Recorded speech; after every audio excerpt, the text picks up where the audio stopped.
How's it everyone who's watching this? This is my 59th video on the channel, and today we're going to be finishing the week portion of our Process Philosophy week with a lecture from Alfred Whitehead's Modes of Thought, titled Understanding. This, for Whitehead, is basically the culmination of the other two lectures that I looked at by him earlier on in this series, those being Importance in episode 1 and Expression in episode 4. As such, I recommend watching those before this one. Nevertheless, without further ado, let's get into it. Whitehead begins by explaining that a complete understanding of, understanding is impossible. The reason why lies in his view of the universe as a whole. Essentially, every single thing is connected. But because we are finite beings, we can't really comprehend all of that. Instead, we have to create myths in the form of perspectives, abstracting bits and pieces of understanding so that we can pretend like they're discrete and separated out.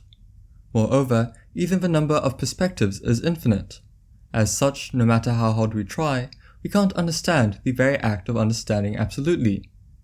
At this point, he turns towards an infamous rhyme by an old administrator of Cambridge's Trinity College. I am master of this college, and what I know not is not knowledge. This, in Whitehead's eyes, is quite a problematic yet prevalent attitude, which he describes as the first heresy he wants to attack in this work. When it comes down to it, such a mode of thought acts as if understanding can ever be made static or complete, something that we've already seen to be absurd. Everything finite exists only in relation to the infinite, perspective simply being one arbitrary division that can always be expanded or constricted. To borrow his words, amidst the infinity of things finite, there is nothing finite which is intrinsically denied to it. Such ignorance is accidental. Moving on, Whitehead says that specialization, whilst has been undeniably important for civilization, also had a negative impact on philosophy, as different subsections have grown more and more apart. This is essentially a callback to the first lecture in this series, where he describes how philosophy can never exclude anything. Specialization is basically the enemy of understanding, insofar as it minimizes our width of comprehension by making certain things off limits. He describes the way in which the Renaissance's hyperfocus on ancient Greek, Egyptian, and Hebrew thought acted to basically foreclose a multiplicity of valuable perspectives, narrowing understanding beyond the thinkers of those eras and places.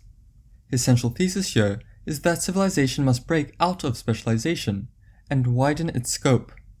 In order to work out what this implies, however, we first need to characterize understanding itself. As shown in this diagram, there are two ways to understand a thing. The first treats it as a composite, with comprehension interweaving all its different factors, whilst the second treats it as a unity and focuses on how it can affect its environment. These are called internal and external understanding respectively. For Whitehead, they necessarily presuppose each other, with the first dealing with the thing as an outcome, and the second as a causal factor. Although this isn't really the place to talk too much about it, this is closely tied to what he calls the subject-superject in process and reality. What matters for us here is that these two models link understanding to process itself, a thing's relationship to the latter being mandatory for the former. Whitehead thinks about understanding as something that basically unrolls with a specific goal, which he describes as completion. Although such a process can never truly be complete, as we looked at earlier, we can get relatively close by finding the self-evident elements of a thing. In his words, the sense of completion, which has already been mentioned, arises from the self-evidence in our understanding. In fact, self-evidence is understanding. Completion is always tied to a feeling of growth, although he doesn't really elaborate on this that much.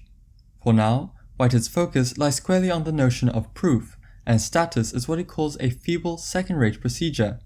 In his eyes, proofs either make themselves unnecessary by providing self-evidence, or creating a state of mind devoid of understanding. In philosophy, for instance, we must always try to keep proofs to a minimum, and instead take self-evident facts and develop their connections, a procedure that he says is specifically true for logic. Here, Whitehead argues that philosophy can never be proved, since proof, in his eyes at any rate, requires abstraction, something we've already seen to be his enemy in the first episode of his series. In quite a polemic passage, he says that philosophy is either self-evident or not philosophy. However, he does acknowledge that such an ideal is, to be frank, impossible. This is, at least in part, due to the failure of language. Using a rather Bergsonian turn of phrase, Whitehead says that it always halts behind intuition, being essentially incapable of expressing the self-evident when used in its ordinary form. to borrow from the text itself, philosophy is akin to poetry. Philosophy is the endeavor to find a conventional phraseology for the vivid suggestiveness of the poet. The whole point of this detour is essentially to demonstrate the fact that understanding is not based on inference. However, this isn't to say that it, or proof, doesn't enter into it.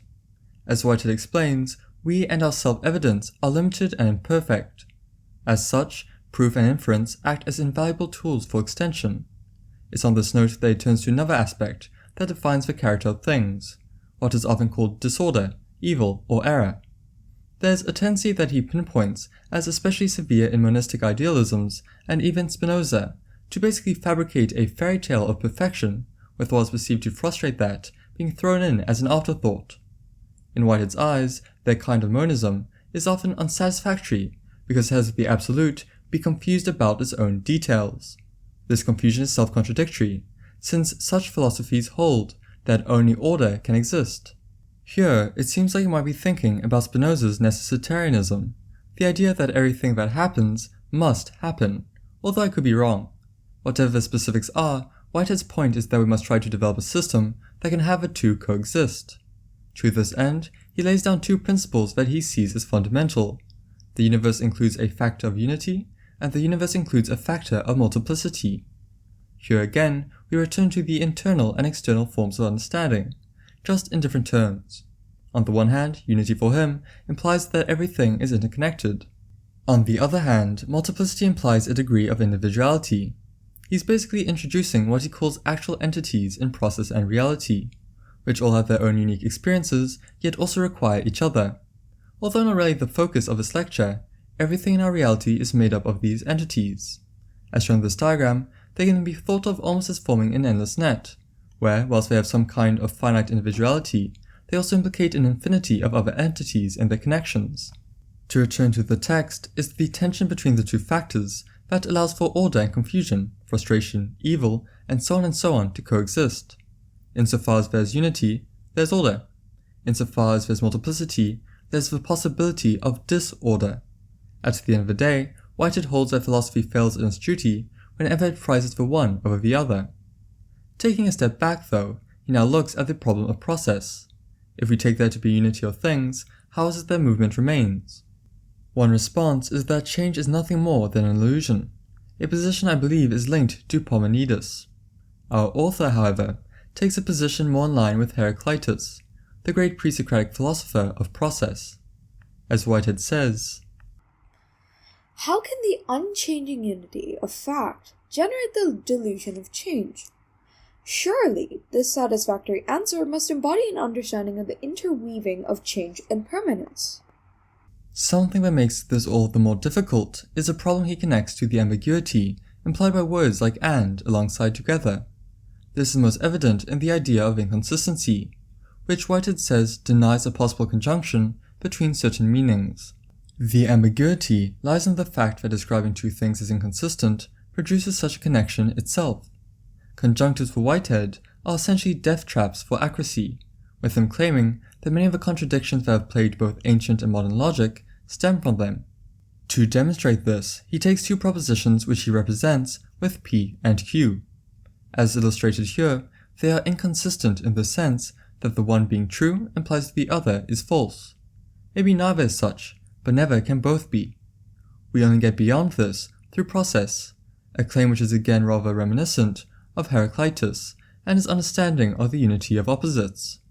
Whitehead argues that inconsistency rests on finitude. Certain circumstances require that P be false, whilst Q is true. However, process washes these away by essentially making the infinite immanent. Although Whitehead doesn't mention the pre-Socratic explicitly, I think this is best demonstrated with one of Heraclitus's fragments. Cold things grow hot, hot things grow cold, a moist thing withers, a parched thing is wetted. Returning to Whitehead, he says that there is no absolute exclusion when we consider periods of time, rather than single instants. As such, inconsistencies are fundamentally abstractions. At this point, he comes back to a theme that we explored much earlier in this video, specialisation. In Whitehead's words, It is almost universally assumed that the growth of a specialism leaves unaffected the pre-assumptions as to the perspective of the environment which were sufficient for the initial stages. Nothing can be farther from the truth. Instead, the more specialized a field grows, the more its connection to the rest of the universe contracts, since the environment it presupposes becomes smaller and smaller as a natural consequence of being more strictly defined. Once again, we meet up with abstraction as interconnectedness is downplayed or even entirely ignored. The fact that so many great thinkers have ignored this danger is a great tragedy in the eyes of our author, who links it to Plato, Aristotle, and Epicurus. In his words, religious thought, aesthetic thought, the understanding of social structures, the scientific analysis of observation have alike been dwarfed by this fatal virus. To escape the dogmatism of abstraction, which Whitehead calls the Antichrist of learning, we have to understand that there is an intimate relationship between the character of things and the character of connectivity. For example, returning to the question of inconsistency, take a painting. In abstraction, it's possible to take a patch of blue and substitute it with red. In abstraction, this is consistent. There's no fundamental rule dictating why this patch is that color and that patch is this color. Nevertheless, in actuality, the new colors are very likely inconsistent. The concrete effect produced by the original blue doesn't exist when it becomes red. At first glance, all this might sound a bit strange coming out of Whitehead. After all, haven't we just seen that inconsistency is itself the result of abstraction? Everything makes a bit more sense when we consider that there are actually two kinds of inconsistency. The one logical, the other aesthetic. The first deals with the highly abstract, whilst the second is as close to the concrete as possible. To connect this back to understanding, he says that's basically a question of enjoyment. Logic allows us to take primitive ideas and piece them together, our understanding basically moving from details abstracted out and to the revelation of a concrete unity. Aesthetics, on the other hand, goes the opposite direction. Here we're met with the beauty of a whole, and only gradually does our understanding travel towards details. It's on this idea that he basically concludes his trilogy of importance, expression, and understanding. As our author underlines once more, his focus was never on creating something systematic. Instead, all he aimed to do was engage in what Deleuze and Guattari would call a free and wild creation of concepts in what is philosophy. To conclude, Whitehead states, as we think, we live. This is why the assemblage of philosophic ideas is more than a specialist study. It molds our type of civilization.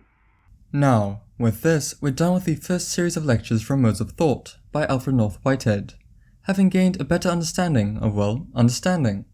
I truly hope you enjoyed or learned something, and if you feel I got anything wrong or wasn't as clear as I could have been, please do feel free to let me know in the comments so I can do better. Next time, we'll hopefully be finishing off Bergsonism by Gilles Deleuze. Until then, bye!